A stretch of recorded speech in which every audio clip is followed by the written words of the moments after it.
Hey guys, welcome back. Sorry it's been a while since I uploaded. Things got pretty busy at work and then the holidays, and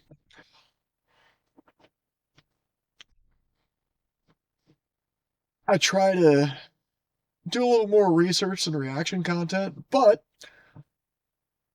as it happens, I found a pretty good thing to react to. So, um, I was on Facebook today and a buddy of mine posted a Fox News article about the storming of the church that happened last week. And let me pull this up here.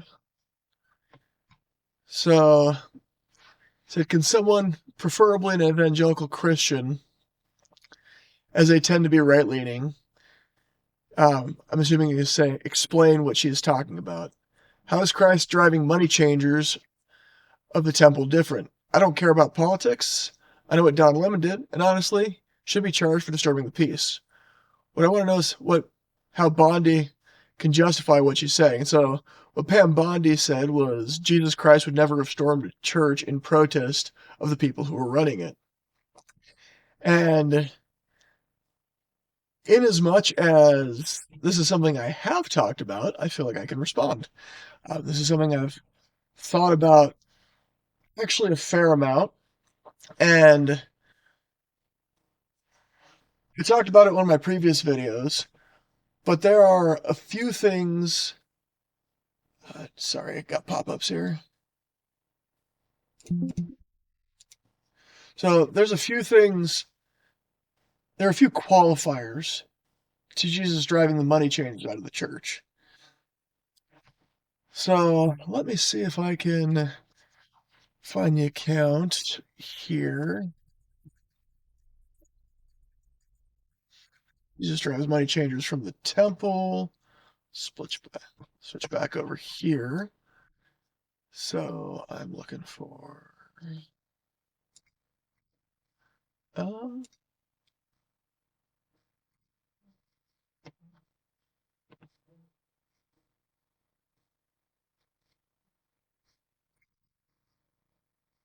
let's see.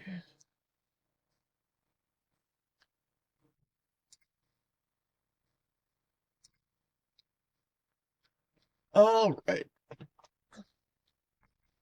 here we go. So we're looking at Matthew 21:12 through 13. So it says Jesus entered the temple courts and drove out all who were buying and selling there. He overturned the tables of the money changers and the benches of those selling doves.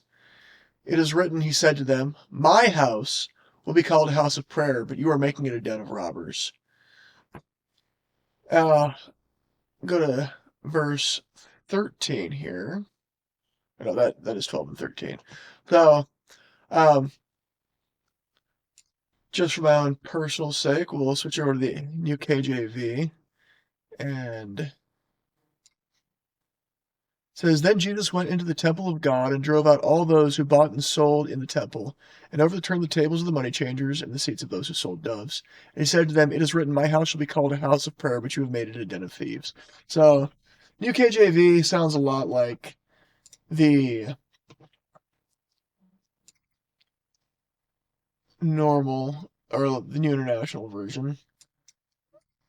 I'm personally kind of indifferent to non KJV, but it does have its place. And so there is an important thing that Jesus says here that makes all the difference in the world. Because we're not talking about Jesus storming a Roman temple and kicking people out of there saying you're worshiping the wrong God, which I think would probably be a closer parallel to what happened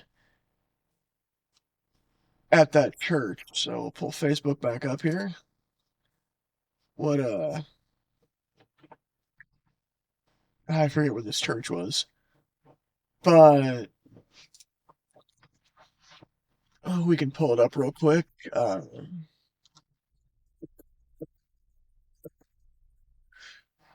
It's not entirely accurate. Don Lemon didn't storm the church, but, well, maybe he did. Who knows? New York Post is kind of a rag, but they do get things right from time to time. So, let's see. So, it was a church in Minneapolis. I'm not really looking for the stuff dunking on Lemon. So, oh, interesting. It looks like he was aware of what was going to happen, so that's not great for him. So, this looks like a Catholic church. Anyway, the point is, we have a bunch of people, a bunch of protesters specifically, bursting into a church. And I want to get the details right, so let me see if I can find the exact.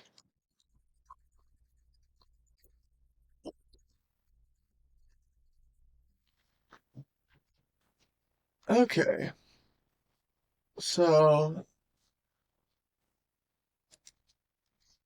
we will go ahead and pull this up. Okay, so DOJ investigating after ICE protesters disrupt service at St. Paul Church, where the ICE field director is the pastor. So basically, they're saying, hey, we don't like you, we don't like your religion, you're not safe in your church. Now, if we want to go back to the example of Jesus here, we need to take a few things into context. The first is that the temple is the house of God. And so,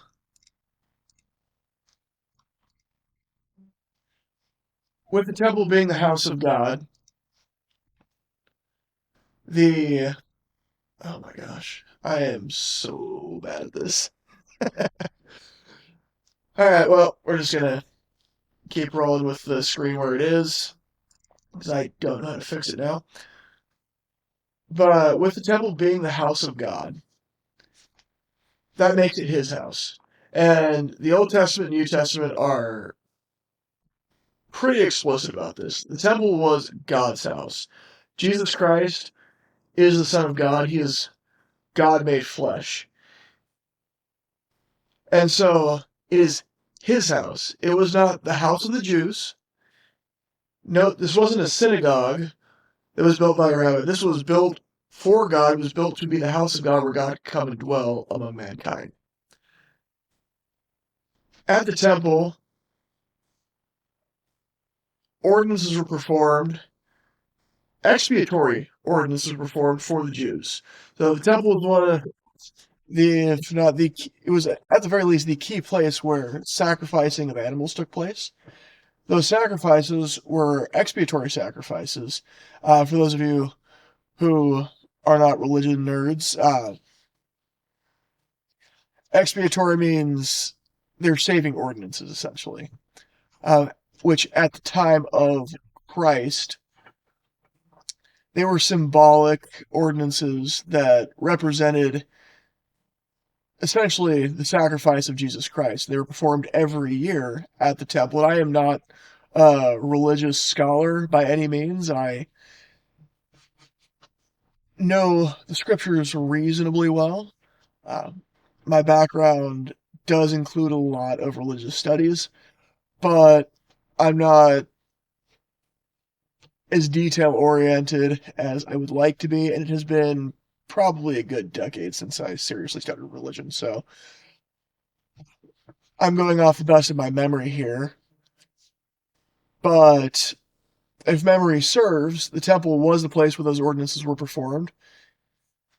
They had the scapegoat ordinance and a number of different ordinances that were performed in the temple. The temple was built as a permanent house for God because while Israel was wandering in the wilderness, they had the tabernacle, which is where God would come and visit with Moses. But the tabernacle was never meant to be a permanent solution. And so under David, they built a temple. And then, well, I take that back. David wanted to build a temple, and because David was a warring king, God wanted whoever built his temple to not be I don't remember the exact term, but functionally to not have blood on their hands. Not that at that particular point in time David had fallen, he had not.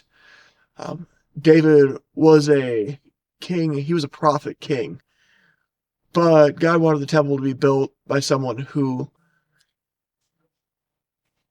had not engaged in warfare.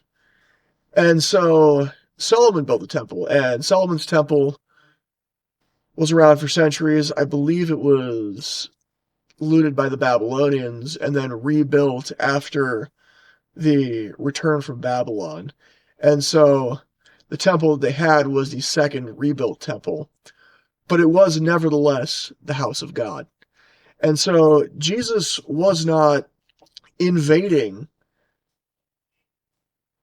a church to tell them he was not invading a church as a political statement. He wasn't doing it as a terror tactic to try and force his political will on other people, which is exactly what the protesters are doing right there. It is a terror tactic, and they are engaged in local terrorism. Whether or not you agree with them, they are engaged in a form of local terrorism. What Jesus did was clear his house of evildoers, or of people, and I want to word this properly, the people who were money changing in the temple were engaged in activity that was antithetical to the purpose of the temple and that was harmful to God's children who were seeking to worship in the temple.